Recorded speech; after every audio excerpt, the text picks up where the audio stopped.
আসসালামু আলাইকুম প্রিয় দেশবাসী, আপনারা যারা দেখতেছেন দেশ এবং প্রবাস থেকে তাদেরকে বলছি, এই মুহূর্তে আমরা যে জায়গায় আছি এই জায়গাটার নাম হচ্ছে এলাহীগঞ্জ।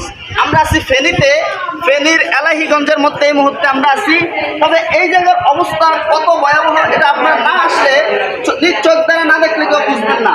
কারণ আমরা প্রায় 3 ঘন্টা পানির মধ্যে অবস্থান করে কেউ আমাদের দেখেন এখনো বুক পরিমাণ, কারো মাজা পরিমাণ পানির মধ্যে।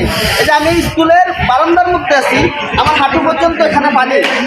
এভাবে আমাদের এই যে জায়গায় যে ক্যাম্পে গিয়ে, আশ্রয় কেন্দ্রের মধ্যে গিয়ে ওরা যে মানুষদেরকে দিবে সে অবস্থাও নেই।